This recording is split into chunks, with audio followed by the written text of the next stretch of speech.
안녕하세요. 헥타뉴스입니다. 이딴 코인 유출 사고에 정부에서 780억 공공 가상자산을 관리 초강화 대책 발표를 했습니다. 오늘은 대한민국 공공부문 가상자산 관리 역사에서 매우 중요한 전환점이 될 정책 하나를 깊이 있게 분석해 드리려 합니다. 최근 여러분도 뉴스에서 보셨을 겁니다. 검찰, 경찰, 국세청 등 국가기관에서 몰수하거나 압수한 가상자산이 유출되거나 분실되는 사고가 연이어 발생했습니다. 국가가 안전하게 보관해야 할 자산이 해킹되거나 내부 관리 부실로 사라진 것입니다. 시민 입장에서는 충격적인 일이 아닐 수 없습니다. 이에 정부는 총 780억 원 규모에 달하는 공공 가상자산 관리 체계를 전면 재정비하는 강화 대책을 발표했습니다. 콜드월렛 의무화, 개인키 분산 관리, 다중서명 체계 도입 등 보안 수준을 대폭 높이고 사고 발생 시 즉각 대응 매뉴얼까지 표준화했습니다. 오늘 헥타뉴스는 이 정책의 배경과 핵심 내용, 그리고 앞으로 이것이 대한민국 디지털 자산 생태계 전반에 어떤 영향을 미칠지까지 10분 이상 충분히 풀어드리겠습니다. 끝까지 함께해주세요. 제1부 사건의 배경, 왜 이 대책이 나왔는가? 첫 번째로 공공기관 가상자산 유출 분실 사고, 도대체 무슨 일이 있었나? 가상자산은 이제 단순한 투기 자산이 아닙니다. 범죄 수익의 형태로도 자주 등장하고 국가기관이 범죄자로부터 몰수하거나 압수하는 사례가 매년 급증하고 있습니다. 검찰이 마약 밀수업자의 비트코인을 압수하거나 경찰이 사기 피의자의 이더리움을 동결하거나 국세청이 세금 체납자의 가상자산을 압류하는 경우가 대표적입니다. 문제는 이렇게 국가가 보관하게 된 가상자산의 보안 관리 체계가 사실상 없었다는 점입니다. 비트코인이나 이더리움 같은 가상자산은 전통적인 금융자산과 달리 은행 계좌처럼 중앙기관이 관리하는 구조가 아닙니다. 개인키 프라이빗 키라고 불리는 암호는 문자열을 가진 사람만이 해당 자산에 접근하고 이동시킬 수 있습니다.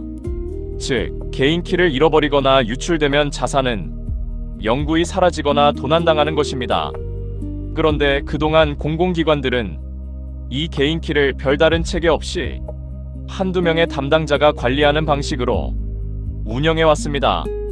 담당자가 퇴직하거나 사망하면 접근 자체가 불가능해지는 경우도 있었고, 내부 직원이 개인키를 유출하거나 임의로 자산을 이동시키는 사고도 발생했습니다. 인터넷에 연결된 하월렛 형태로 보관하다가 해킹을 당하는 사례도 있었습니다. 이런 사고들이 잇따르자 국민적 공분이 일었고 국회와 감사원에서도 문제 제기가 이어졌습니다. 결국 정부가 더 이상 방치할 수 없다고 판단해 이번 종합 대책을 내놓은 것입니다.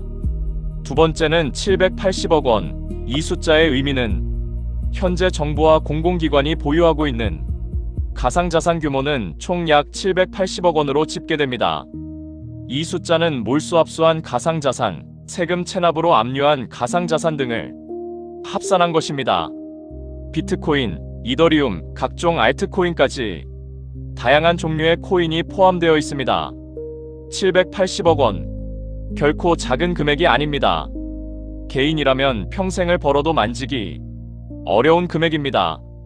그런데 이 자산이 그동안 체계적인 보안 장치 없이 관리되어 왔다는 사실은 이번 사고가 우연이 아님을 보여줍니다. 더 중요한 것은 앞으로 이 숫자가 더 커질 것이라는 점입니다. 가상자산 시장이 성장하면서 가상자산을 활용한 범죄도 함께 늘어나고 있습니다. 국세청도 가상자산 과세 인프라를 강화하면서 체납 압류 건수가 꾸준히 증가하고 있습니다. 즉, 공공이 보유하는 가상자산 규모는 앞으로도 계속 늘어날 것이고, 지금이 관리 체계를 바로잡을 마지막 기회일 수 있습니다. 기존 방식의 근본적인 문제점으로 기존의 공공기관 가상자산 관리 방식에는 크게 세 가지 구조적 문제가 있었습니다. 첫 번째는 중앙화된 접근 권한입니다. 한 명 또는 소수의 담당자가 개인키와 복구구문 닉모딕 전체를 단독으로 보유하는 구조였습니다. 이 구조에서는 단 한 명의 실수나 악의적 행동으로 수십억 원대의 자산이 한 번에 사라질 수 있습니다. 두 번째는 온라인 보관 방식은 핫월렛 의존입니다. 인터넷에 연결된 환경에서 자산을 보관하면 편리하지만 해킹에 극도로 취약합니다. 해커 한 명이 담당자의 컴퓨터나 서버에 침투하면 곧바로 자산이 유출될 수 있습니다. 세 번째는 표준화된 사고 대응 매뉴얼의 부재입니다. 가상자산 관련 사고가 발생했을 때 어떻게 즉각 대응해야 하는지, 누구에게 어떤 순서로 보고해야 하는지에 대한 표준 지침이 없었습니다. 담당자 개인의 역량과 판단에 의존하는 구조였기 때문에 사고 초기 대응이 늦어지는 경우가 반복됐습니다. 2부 정책의 핵심 강화 대책 완전 분석입니다. 첫 번째 핵심 콜드월렛 의무화. 이번 대책의 첫 번째이자 가장 기본적인 조치는 콜드월렛 보관의 의무화입니다. 콜드월렛이란 인터넷과 완전히 차단된 오프라인 환경에서 가상자산의 개인키를 저장하는 방식입니다. 외부 네트워크와 연결되지 않기 때문에 원격 해킹이 원천적으로 불가능합니다. 은행의 금고에 현금을 넣어두는 것처럼 가상자산을 인터넷의 손길이 닿지 않는 곳에 봉인해 두는 개념입니다. 반대 개념인 핫월렛은 인터넷에 연결되어 있어 편리하게 자산을 이동시킬 수 있지만 그만큼 해킹 위험에 항상 노출되어 있습니다. 실제로 글로벌 거래소와 각국 기관에서 발생한 가상자산 도난 사고의 대부분은 핫월렛 해킹에서 비롯되었습니다. 이번 대책은 공공기관이 보유한 가상자산은 원칙적으로 콜드월렛에 보관하도록 의무화했습니다. 이는 해킹으로 인한 외부 유출 위험을 근본적으로 차단하는 조치입니다. 단순해 보이지만 이것만으로도 보안 수준은 비약적으로 높아집니다. 두 번째 핵심 개인키 및 복구 구문입니다. 2인 이상 분산 관리. 두 번째 핵심 조치는 개인키와 복구 구문을 반드시 2인 이상이 분산하여 관리하도록 의무화한 것입니다. 가상자산에서 개인키 프라이빗키는 복구 구문 시드입니다. 구분은 자산에 대한 절대적인 접근 권한입니다. 이것만 있으면 누구든 자산을 이동시킬 수 있고, 이것을 잃으면 자산은 영원히 복구할 수 없습니다. 기존에는 한 명의 담당자가 이 모든 정보를 단독으로 보유하는 경우가 많았습니다. 이렇게 되면 두 가지 위험이 동시에 생깁니다. 하나는 그 담당자가 자산을 임의로 빼돌릴 수 있는 내부 유출 위험이고, 다른 하나는 그 담당자가 퇴직하거나 사고를 당하면 아무도 자산에 접근할 수 없는 접근 불능 위험입니다. 이번 대책은 이를 분산 관리 방식으로 해결합니다. 예를 들어 개인키의 절반은 A 담당자가, 나머지 절반은 B 담당자가 보관하고, 복구 구문 역시 두 사람이 각각 나눠 보관하는 방식입니다. 자산을 이동시키려면 두 사람이 동시에 협력해야 하므로 한 사람의 단독 행동으로는 자산을 빼돌릴 수 없게 됩니다. 내부 유출 위험과 단일 장애점 싱글 포인트 오브 페일리어 문제를 동시에 해결하는 구조입니다. 세 번째 핵심 다중 서명 멀티 시그니처 체계 도입을 해야 합니다. 세 번째 핵심 조치는 다중 서명, 영어로 멀티시그 체계의 도입입니다. 다중 서명이란 가상자산을 이동시키기 위해 반드시 2명 이상의 승인 서명이 필요하도록 설계된 기술적 보안 장치입니다. 예를 들어 3명 중 2명 이상이 동의해야만 거래가 실행되도록 설정하는 2-3 멀티시그 방식이 대표적입니다. 이 방식을 사용하면 담당자 한 명이 혼자 자산을 이동시키는 것이 기술적으로 불가능합니다. 해커가 담당자 한 명의 계정을 탈취하더라도 나머지 승인자들이 동의 없이는 자산을 빼낼 수 없습니다. 이미 세계 주요 가상자산 거래소와 기관 투자자들은 대부분 다중 서명 체계를 도입하고 있습니다. 이번 대책으로 대한민국 공공기관도 드디어 이 수준의 보안 체계를 갖추게 됩니다. 한마디로 공공 가상자산 보안이 글로벌 금융기관 수준으로 업그레이드 되는 것입니다. 네 번째 핵심 사고 발생 시 즉각 대응 매뉴얼 표준화. 네 번째 핵심 조치는 사고 발생 시 전 과정 대응 절차를 표준화한 것입니다. 기존에는 가상자산 관련 사고가 발생하면 누가 언제 무엇을 해야 하는가에 대한 명확한 기준이 없었습니다. 담당자가 당황해 초기 대응을 놓치거나 보고 체계가 불명확해 상급기관에 뒤늦게 전달되는 경우가 반복됐습니다. 이번 대책은 사고 발생 시 다음의 순서로 즉각 대응하도록 매뉴얼을 표준화했습니다. 즉시 지갑 이전 사고가 의심되는 지갑에서 자산을 안전한 다른 지갑으로 즉시 이전합니다. 추가 유출을 막는 첫 번째 방어선입니다. 계정 동결 해당 지갑 주소와 연관 계정을 즉시 동결합니다. 자산의 추가 이동을 차단하는 조치입니다.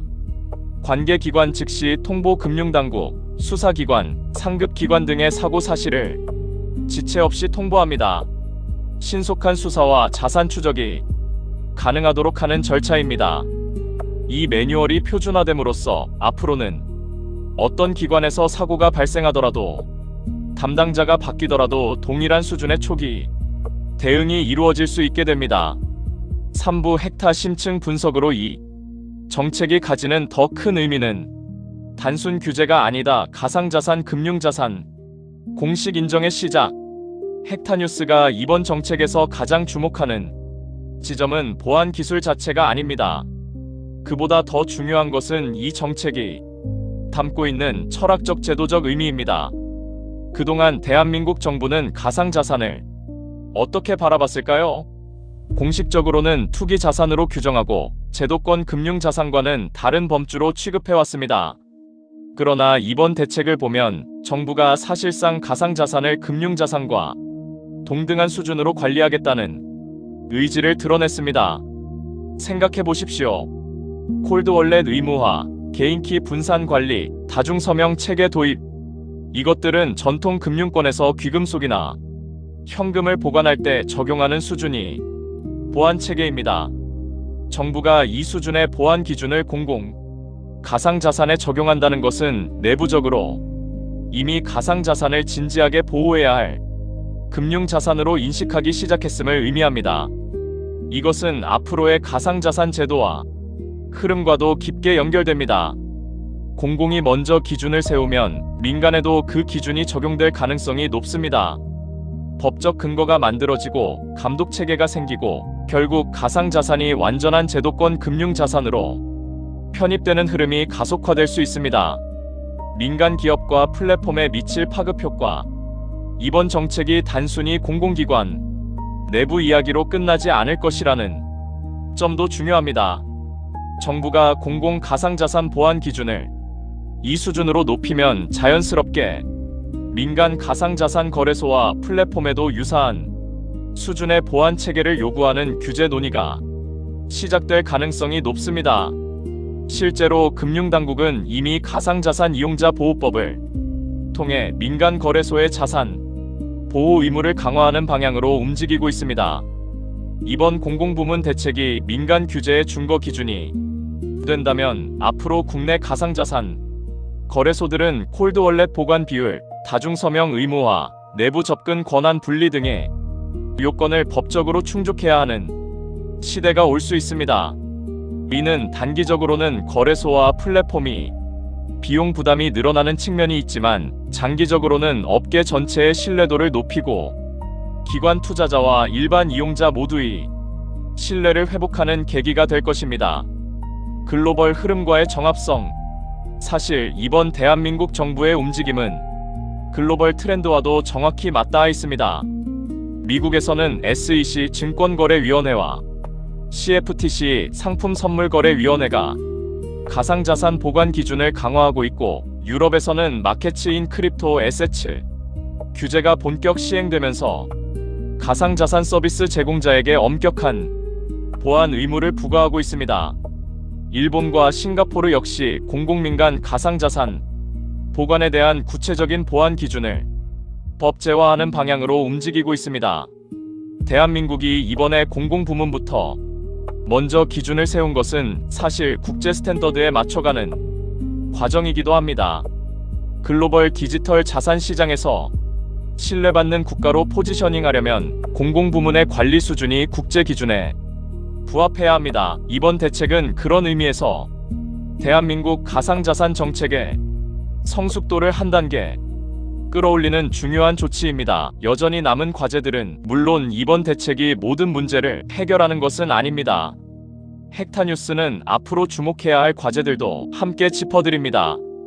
첫째, 실행력의 문제입니다. 아무리 좋은 기준을 만들어도 실제로 각 기관이 이를 제대로 이행하느냐가 핵심입니다. 콜드월렛 장비를 구비하고 담당자 교육을 실시하고 분산 관리 체계를 실제로 운용하는 데는 정부가 이를 뒷받침할 구체적인 지원 방안을 마련하는지 지켜봐야 합니다. 둘째, 가상자산 가치 변동에 따른 자산평가 기준이 필요합니다. 공공이 보유한 가상자산은 시장 가격이 수시로 변합니다. 압수 당시 10억 원이었던 자산이 1년 뒤 50억 원이 될 수도 있고 반대로 2억 원으로 폭락할 수도 있습니다. 이에 대한 회계 처리 기준과 평가 방법에 대한 논의가 병행되어야 합니다. 셋째, 몰수압수 가상자산의 처분 기준이 필요합니다. 보관 기준은 강화됐지만 최종적으로 이 자산을 어떻게 처분하느냐에 대한 기준도 명확해져야 합니다. 국가가 보유한 비트코인을 언제, 어떤 가격에, 어떤 방식으로 매각하는지에 따라 시장에 영향을 줄 수도 있습니다. 사부 2. 정책이 일반 투자자 시민에게 주는 시사점은 이번 정책은 공공기관 내부 이야기지만 일반 투자자와 시민에게도 중요한 시사점을 줍니다. 개인도 콜드월렛을 써야 한다. 이번 정책이 콜드월렛의 중요성을 다시 한번 공식적으로 확인해줬습니다. 개인 투자자도 장기 보유 목적의 가상자산은 거래소 핫월렛이 아닌 하드웨어 원래 콜드월렛에 보관하는 습관이 필요합니다.